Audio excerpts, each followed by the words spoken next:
ನಮಸ್ಕಾರ. ನನ್ನ ಹೆಸರು ಡಾಕ್ಟರ್ ರಮೇಶ್ ಜೋಯ್ಸ್ ಅಂತ. ನಾನೊಬ್ಬ ಸಂಧಿವಾತ ತಜ್ಞ, ಅಂದರೆ ರುಮಟಾಲಜಿಸ್ಟ್ ಅಂತ.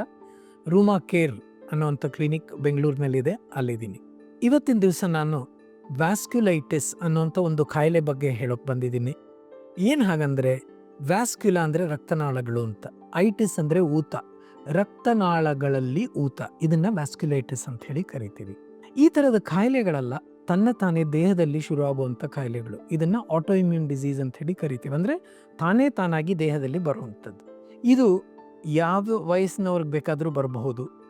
ಬಂದಾಗ ದೇಹದ ಯಾವುದೇ ಭಾಗದಲ್ಲಿ ಇದು ಕಾಣಿಸ್ಕೋಬೋದು. ಉದಾಹರಣೆಗೆ ತಲೆಯಲ್ಲಿ ಬಂದರೆ ಸ್ಟ್ರೋಕ್ ಆಗಿ ಅಥವಾ ರಕ್ತಸ್ರಾವ ಆಗಿ ಮೆದುಳಲ್ಲಿ ಕಾಣಿಸ್ಕೋಬೋದು. ಕಣ್ಣಲ್ಲಿ ಕೆಂಪು ಕಣ್ಣಾಗಿ ಕಾಣಿಸ್ಕೋಬೋದು, ಅಥವಾ ಕಣ್ಣಿನ ಹಿಂಭಾಗದಲ್ಲಿ ಗೆಡ್ಡೆಯಾಗಿ ಕಾಣಿಸ್ಕೋಬೋದು.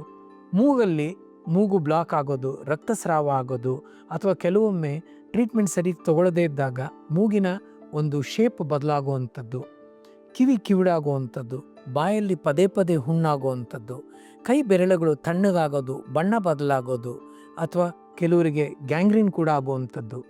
ಹೀಗೆ ಹಲವಾರು ಸಿಂಪ್ಟಮ್ಸ್ ಇದೆ. ವ್ಯಾಸ್ಕ್ಯುಲೈಟಿಸ್ಸು ಏನು ಮಾಡುತ್ತೆ, ದೇಹದ ಬೇರೆ ಬೇರೆ ಅಂಗಗಳಲ್ಲಿ ಕಾಣಿಸ್ಕೋಬೋದು. ಉದಾಹರಣೆಗೆ ನರಗಳಲ್ಲಿ ಕಾಣಿಸ್ಕೊಂಡು ನರದ ದೌರ್ಬಲ್ಯ ಆಗ್ಬೋದು, ಅಥವಾ ಶ್ವಾಸಕೋಶ ಲಂಗ್ಸ್ನಲ್ಲಿ ಕಾಣಿಸ್ಕೋಬೋದು, ಹೃದಯದಲ್ಲಿ ಹಾರ್ಟಲ್ಲಿ ಕಾಣಿಸ್ಕೋಬೋದು, ಕರಳಲ್ಲಿ ಅಥವಾ ಕಿಡ್ನಿನಲ್ಲಿ.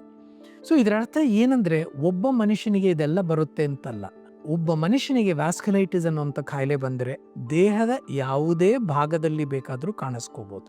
ಆದರೆ ಇದು ಯಾಕೆ ಈ ಒಂದು ವಿಷಯನ ನಿಮಗೆಲ್ಲ ತಿಳಿಸ್ಕೊಡ್ತಾ ಇದ್ದೀನಿ ಅಂದರೆ, ಇದಕ್ಕೆ ಗುಣ ಮಾಡೋದಕ್ಕೆ ಮದ್ದುಗಳಿದೆ, ಮಾತ್ರೆಗಳಿದೆ, ಇಂಜೆಕ್ಷನ್ಗಳಿದೆ. ಇದನ್ನು ತಗೊಂಡ್ರೆ ಕಂಪ್ಲೀಟಾಗಿ ಚೆನ್ನಾಗಾಗ್ತೀವಿ. ಸೊ ಇದರ ಅರಿವು ಜನರಲ್ಲಿ ಇರಲಿ. ವ್ಯಾಸ್ಕ್ಯುಲೈಟಿಸ್ ಅನ್ನೋವಂಥ ಒಂದು ಕಾಯಿಲೆ ಕೂಡ ಇದೆ ಅನ್ನೋದು ಜನರಲ್ಲಿ ಆ ಅರಿವು ಮೂಡಲಿ ಅನ್ನೋದು ಇದೊಂದು ಚುಟುಕು ಸಂದರ್ಶನದ ಉದ್ದೇಶ.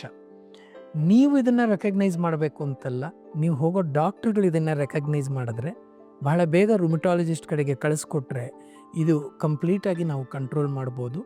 ಇದೊಂದು ಸಣ್ಣ ಅರಿವು ಎಲ್ಲರಲ್ಲೂ ಮೂಡಲಿ, ಎಲ್ಲರಿಗೂ ವ್ಯಾಸ್ಕ್ಯುಲೈಟಿಸ್ ಅಂದರೆ ಏನು ಅಂತ ಗೊತ್ತಾಗಲಿ ಅಂತ ಹೇಳೋಕ್ಕೆ ಇಷ್ಟಪಡ್ತೀನಿ. ನಮಸ್ಕಾರ.